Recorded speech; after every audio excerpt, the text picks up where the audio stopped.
question. Today we're going to go over a guide for learning the 2-mallet etude for this year. So let's get right into it. We're in the key of A major. That's 3 sharps, F sharp, C sharp, and G sharp. Make sure you're familiar with your A major scale so that you get comfortable playing all these patterns that are going to show up. Now, the very first phrase that we got, we need to make sure that we are in a good forte dynamic, right? Taking care not to overplay the accents. Okay, they should have added weight without excessive change in height or velocity. Okay, so yes, there's going to be a little bit of a change, but not too much, right? So if you're going too hard like this, that's not what we're going for. We want something more along the lines of.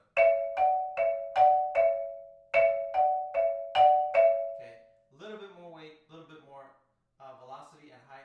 It's just a tad, okay? We also don't want to get into the habit of accent tap drum line style heights. Right? It's forte with those added accents. Okay? Alright, and so we play the bar here. Okay, at measure 4, I go left, right. Okay. Now it is a little bit of a leap to get from the G sharp to the A to double that, but I think it's better than having to do 3 rights in a row. Okay, that might be a lot of work. And here's our metronome. I have it set at 156, which is your minimum tempo.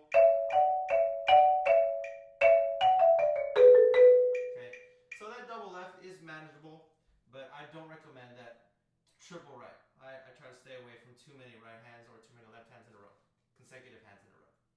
And for the next section, pickups to measure 5 all the way to measure 8. We want to make sure that we have a good shift of dynamic. We switch to piano right away. So we've been at forte.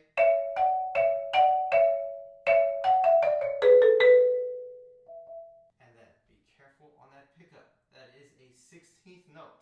All right, the pickups into measure 6 and into measure 7, those are 32nd notes. So to make sure that it's contrasted, I make the 16th note pick up to measure 5 with the right hand. So I'm gonna turn on the med here. Right, 1, 2, 3, 1, 2, 3, and 1. Okay. Side note.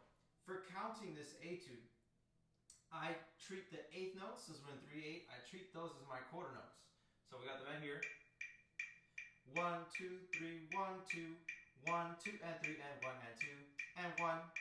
Right? So the 60 notes, I treat those as 8th notes. If you see 32nd notes written, that's when we can count them as 16th notes. Just a little easier to count and feel, in my opinion. Right? So we're coming in on the and of 3 with the right hand, and 1.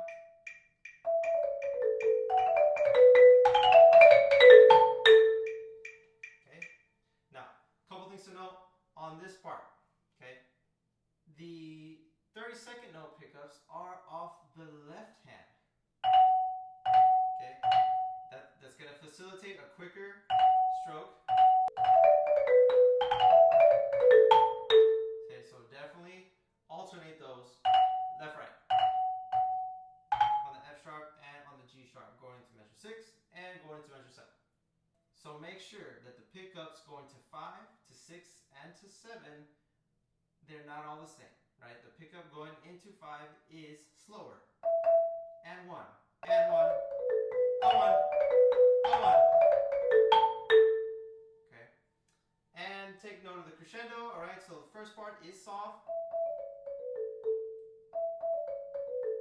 Right? Soft. Start the crescendo. Okay, and now you can see in measure 7, there's not a crescendo notated, right? But we reach forte at the downbeat of 8. That crescendo starts on measure 6. And I crescendoed all the way through 7 as well. So I start piano, start crescendoing, land on forte.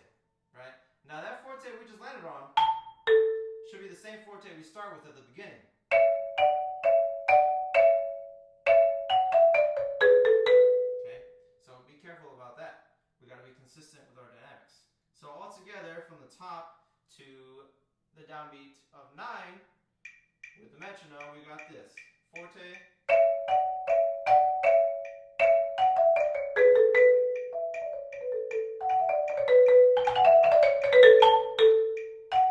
Okay. Alrighty, so now we're at measure 9, and I use natural sticking throughout all of this, starting with the right hand.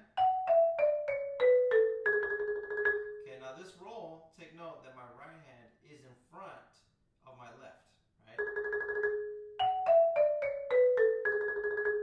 And I'm also ending that with my right hand. Okay, in fact, at our tempo, this is going to be like a sixlet. You can check it with your right hand. So you get a nice even roll. And then you're ready to get to the left hand on the end of 2.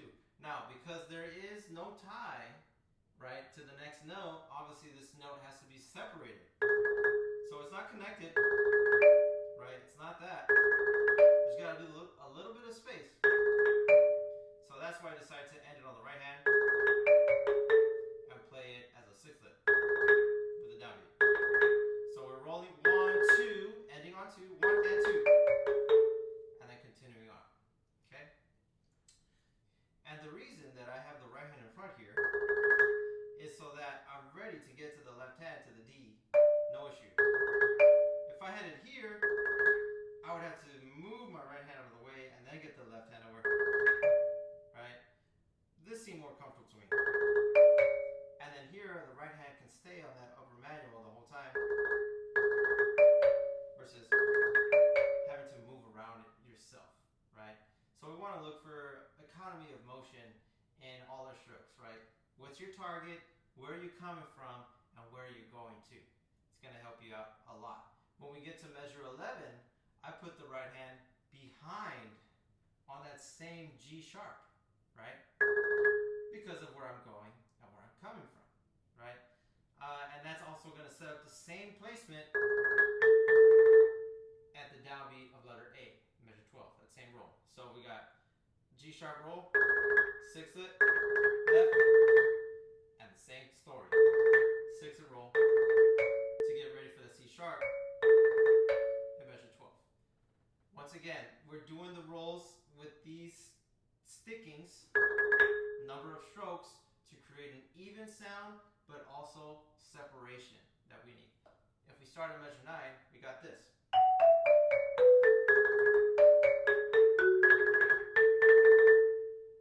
Right? And now with the met, at tempo, with measure 9,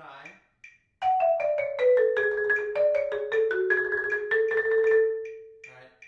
Separation between every single one of those rolls because I'm taking them to beat 2. I strike beat 2, then lift off of it, get ready for the next note.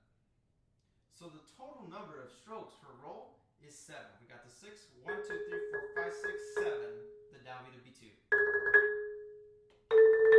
on each one of those rolls. All right, so from the top.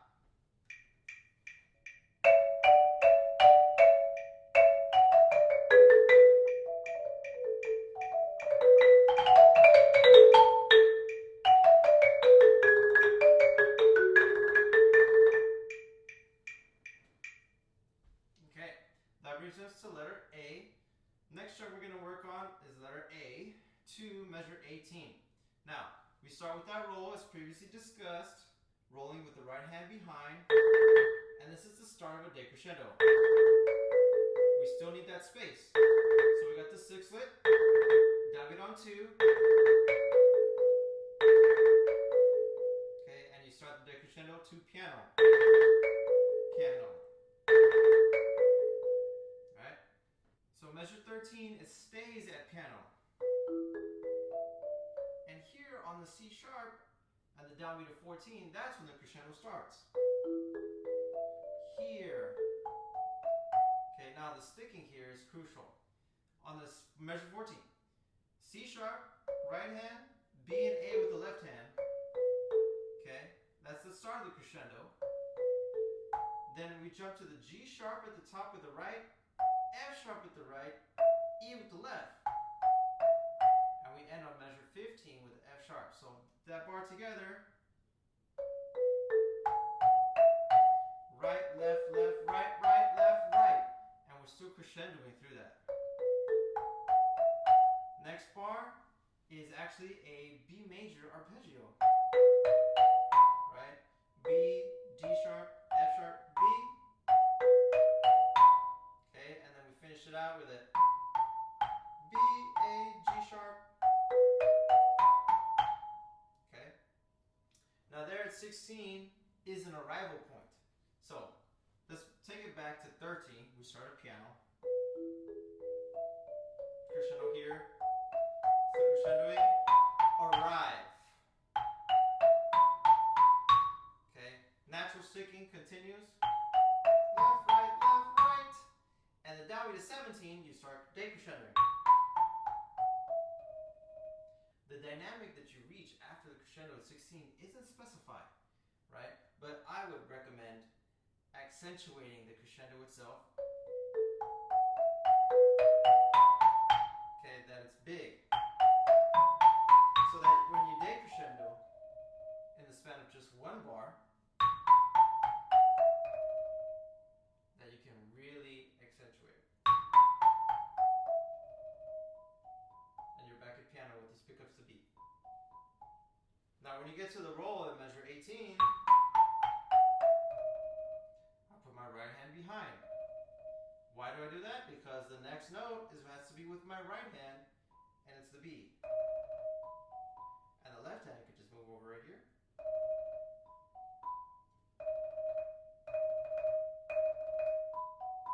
And you want to make it an even roll, just like your others, sixlets.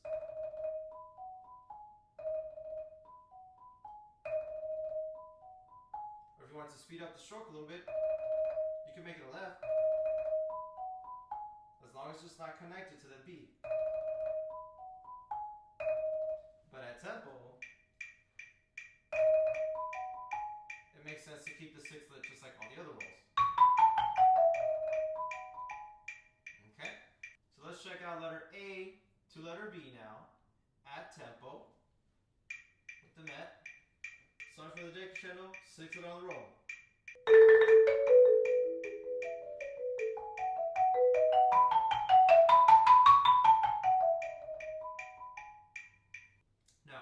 Pickups to B through measure 22. It's the next little chunk. We start with our right hand, piano. Okay, so for this part, your right hand's chilling on B the whole time, and your left hand is carrying the melody. Just walking down the scale and crescendoing.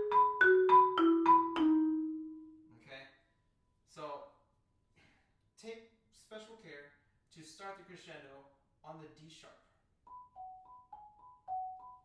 Here.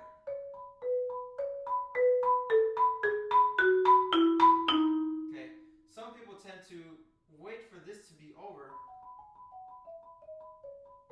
and start the crescendo back on that C sharp at the downbeat of measure 21, right? But that's a whole measure too late. Here.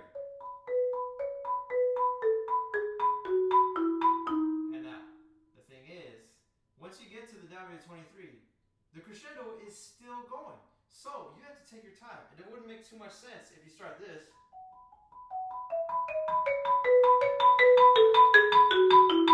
And here you're already at forte, but you still have 2 bars to go. So take your time with that crescendo and don't get so loud yet. Here. I'm still about a mezzo forte there. We're going to take the next 2 bars to crescendo and arrive at forte. So we got the D sharp.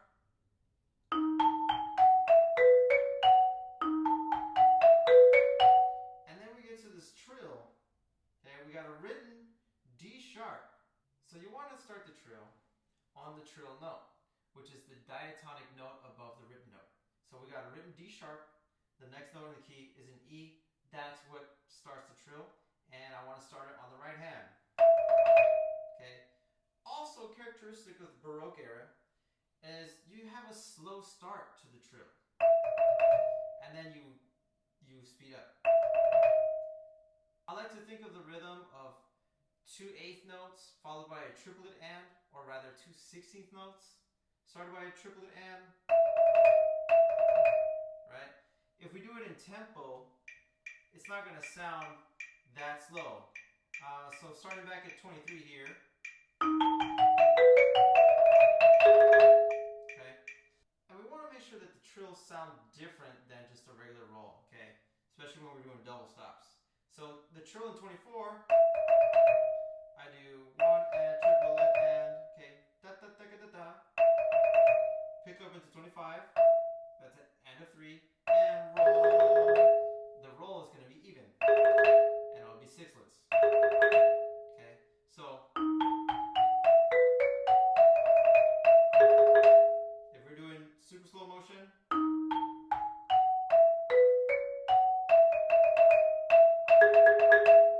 okay, see how the end of the trill was how fast the roll speed was. Okay, and for the roll, we're going to start that roll on the right hand and end it on the right hand. We still got the sixlets there at the downbeat of 25. Okay, so let's try pick up sub B to the downbeat of 25. Right, nice and slow. Crescendo starts here. Take your time with it. Still crescendoing, still crescendoing, still crescendoing. Alternate, still crescendoing. Trill, roll. All right. Now add tempo. And 1, 2. Here. Take your time. All right. Don't let that trill catch you by surprise.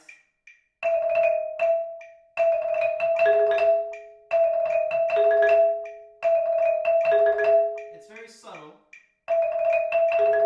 but necessary. Next part, we got our roll on G sharp and E. Okay. And I like to alternate off the left here. Just down the scale.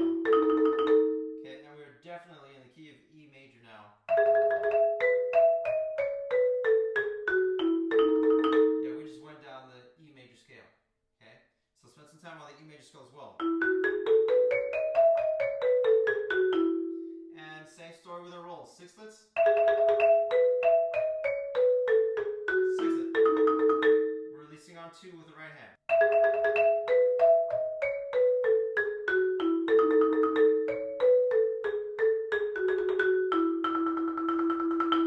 We get to the trill here.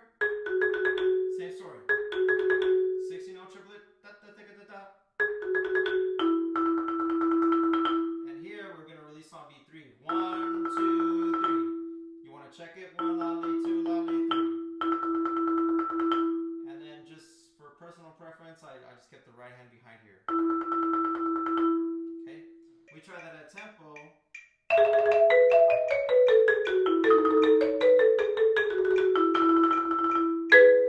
Okay, and by stopping on B3, that's going to create enough space to get us to the downbeat of C. Right, so if you've noticed, this whole etude so far, I'm trying to stay on the off center of the notes, okay? I don't want to play right in the middle. Okay, it's a little bit off center. That creates a more warm, resonant tone. Okay, in my opinion. So really strive to play on the off center. I'm trying to not really play on the edges. Okay, because of the difference of tone. I want to be as consistent as possible doing this etude. Okay, so let's check out now from measure 30, okay, which is letter C. 4 bars here. We're back to forte with our accents, just like the start, but we're in a different key now. Okay, remember, not too much on those accents. We don't want to do accent tap style like this. It's all forte.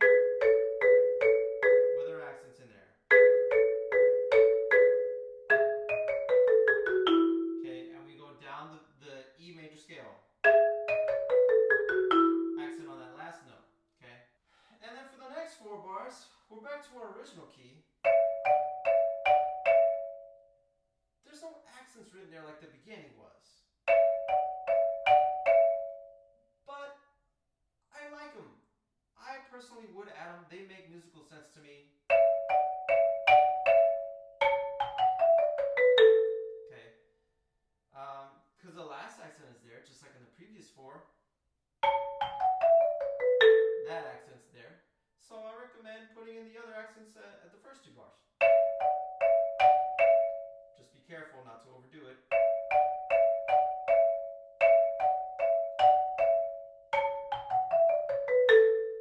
Okay? So, easy spot there. All right. Here's the bread and butter, letter